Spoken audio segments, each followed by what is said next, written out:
Et si vous pouviez apprendre 10 fois plus vite? Pas en lisant plus de livres, mais grâce à une relation vieille comme le monde, le mentorat. Dans cette vidéo, on va explorer ensemble l'une des plus grandes histoires de mentors protégés, celle de Michael Faraday et Humphrey Davy, et surtout ce qu'elle peut nous apprendre sur notre propre façon d'apprendre. Bonjour à toutes et à tous. On le sait tous, le temps, il file. Et pourtant, l'envie d'apprendre, de vraiment maîtriser un sujet, elle est énorme. Alors la question, c'est comment on fait pour accélérer, pour pas passer des années à juste tourner en rond. C'est une excellente question. Et une piste vraiment intéressante, c'est cette dynamique assez ancienne, en fait, la relation entre un mentor et son protégé. C'est peut-être une des manières d'apprendre les plus efficaces qu'on connaisse. Absolument. Une sorte d'alchimie du savoir qui mérite qu'on s'y penche. Alors justement, plongeons ensemble au cœur de ce mécanisme. Pourquoi ça marche si bien ? Déjà, il y a cette idée de la brièveté de la vie, surtout la vie créative. Sans guide, on risque de perdre un temps fou à réinventer la roue, à faire des erreurs que d'autres ont déjà faites. Oui, on tâtonne, on explore des pistes qui mènent nulle part. C'est le transfert d'une façon de penser, une méthode, une approche qui a fonctionné pour lui. Une sorte de raccourci intellectuel. En quelque sorte, oui, mais ça demande quelque chose d'essentiel de la part du protégé, l'humilité. Il faut accepter de reconnaître l'autorité de l'autre. Et attention, pas une autorité basée sur le statut, le titre, non. Une autorité qui vient de l'expérience réelle, vécue. C'est, disons, la condition sine qua non pour vraiment absorber cet enseignement. C'est très clair. Et l'histoire de Michael Faraday, c'est vraiment l'exemple parfait de ça, non ? Début 19e siècle à Londres. Ah oui, Faraday Boo. Un parcours incroyable. Il partait de rien, milieu modeste, a priori rien ne le destinait à la science. Mais il avait cette curiosité, cette soif de comprendre. Apparemment, ça venait en partie de sa foi, les Sandémaniens, qui cherchaient un peu le divin dans la nature, dans son observation. Oui, et puis il a eu sa chance. Travailler chez un relieur, Georges Ribot. Accès aux livres. Une mine d'or pour quelqu'un comme lui. C'est là qu'il tombe sur un article sur l'électricité dans une encyclopédie, le déclic.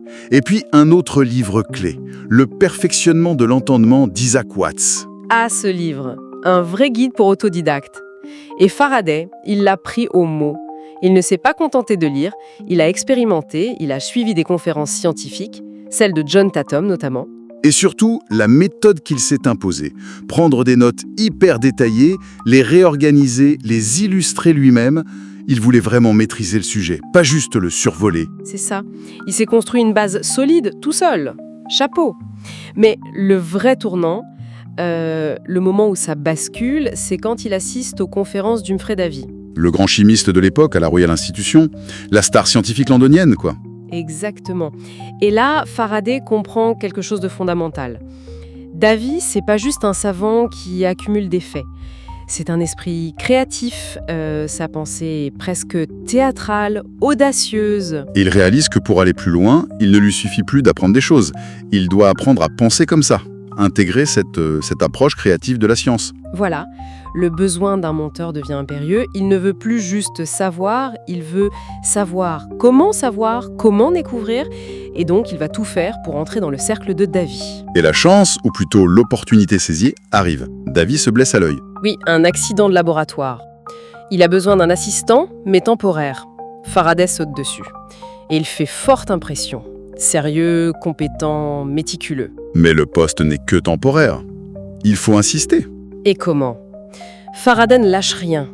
Son coup de génie, c'est d'offrir à Davy un magnifique volume relié avec toutes les notes impeccables qu'il avait prises pendant ses conférences. Un travail énorme. Et quelle meilleure façon de montrer sa motivation et son sérieux ? Exactement. Et quelques mois plus tard, coup de théâtre. Le laboratoire de Davy est renvoyé. Et qui Davy choisit-il ? Faraday. La persévérance a payé. Et là, c'est le début d'une nouvelle ère pour lui. Fini l'apprentissage en solo. Ah oui, là, il n'y a pas photo. C'est l'apprentissage intensif, version accélérée. Sous la direction de Davy, il plonge dans la chimie, l'analyse, l'expérimentation de pointe. Il apprend à une vitesse folle. Le voyage en Europe qu'ils font ensemble a dû être déterminant aussi, non ? Absolument crucial. Imaginez, parcourir l'Europe avec le plus grand chimiste de l'époque, rencontrer d'autres savants, et surtout voir Davy à l'œuvre, par exemple à Florence. L'histoire du diamant. Oui, Prouver que le diamant, c'est du carbone pur. Beaucoup s'y étaient cassé les dents. Davy, lui, il a l'idée d'utiliser une lentille géante pour concentrer les rayons du soleil et brûler un diamant dans de l'oxygène pur. Une expérience élégante, décisive. Et ce qui marque Faraday, c'est pas tant le résultat. C'est la méthode, la démarche intellectuelle. Davy pose une hypothèse forte. La différence entre diamant et charbon, c'est la structure, pas juste la composition. Puis, il conçoit l'expérience spécifique qui va trancher la question. C'est ça que Faraday absorbe. La façon de raisonner de Davy, cette manière de poser les bonnes questions à la nature. C'est fascinant.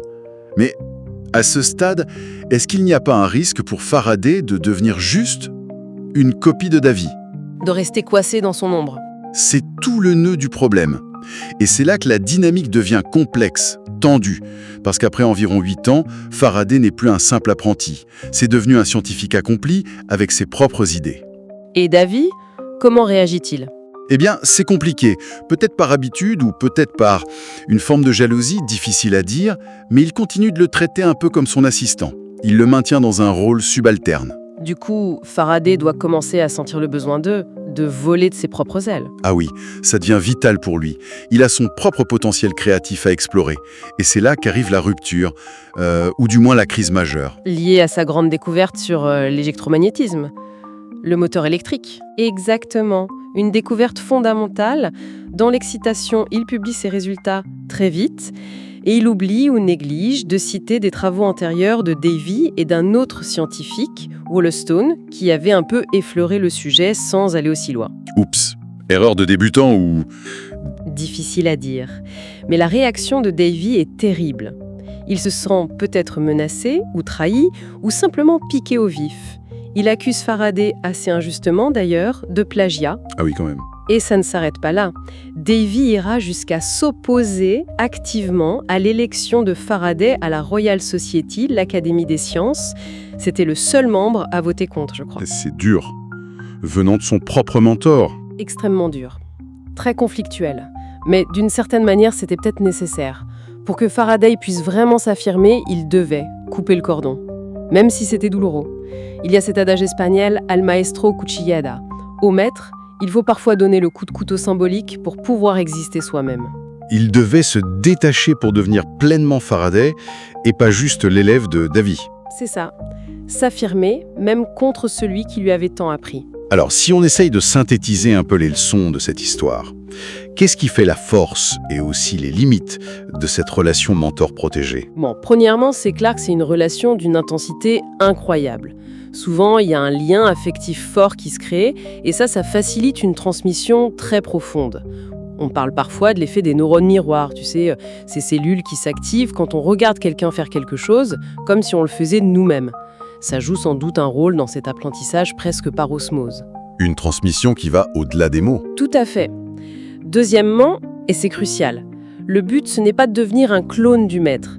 C'est d'absorber, d'intégrer, d'adapter, et ensuite de dépasser, de trouver sa propre voie, son propre chemin. Ce qui implique de savoir quand partir. Exactement. C'est aussi important que de bien choisir son mentor au départ. Le bon mentor, c'est celui qui correspond à tes besoins, à tes inclinations du moment. Et puis, il faut savoir reconnaître le moment où on doit voler seul. Et bien sûr, l'alternative existe, apprendre seul, comme Edison par exemple. Oui, c'est possible. Mais il faut être conscient de l'effort gigantesque que ça demande. Une autodiscipline de fer, une capacité à surmonter les échecs seul. Le mentorat, quand ça fonctionne bien, reste un accélérateur absolument formidable. Donc, pour résumer, on pourrait dire que le mentorat, ça booste l'apprentissage, ça l'approfondit de manière spectaculaire, mais pour atteindre la pleine maîtrise, sa propre maîtrise, il faut souvent passer par cette phase d'émancipation. Se détacher, même si c'est parfois conflictuel, pour vraiment innover et marquer son territoire. C'est une excellente synthèse.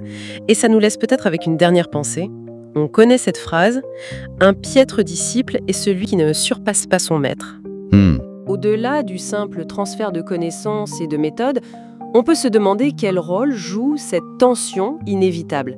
Ce mélange complexe d'admiration, de gratitude, mais aussi de besoin, d'affirmation, de rivalité parfois. Est-ce que ce n'est pas justement dans cette friction, cette tension entre le maître et le disciple qui s'émancipe, que naît souvent l'étincelle de la véritable maîtrise créative? C'est une question ouverte, je pense. Une question très intéressante pour réfléchir à nos propres parcours d'apprentissage et peut-être aux relations qu'on noue nous-mêmes. Merci beaucoup pour cet éclairage passionnant. L'histoire de Faraday et Davy nous rappelle une chose essentielle. Un mentor peut transformer votre vie, mais pour atteindre la vraie maîtrise, il faut savoir s'émanciper. Alors demandez-vous, où en êtes-vous dans votre parcours? Êtes-vous encore en apprentissage ou est-il temps de prendre votre envol? Si cette réflexion vous inspire, abonnez-vous pour ne pas manquer la suite de notre exploration des lois de la maîtrise. À très bientôt. C'est la fin de cette vidéo. Merci pour ton attention et si cette vidéo t'a plu, n'hésite surtout pas à liker et de partager à tes proches. Hey! Abonne-toi pour activer ta puissance si c'est Otic Mindset.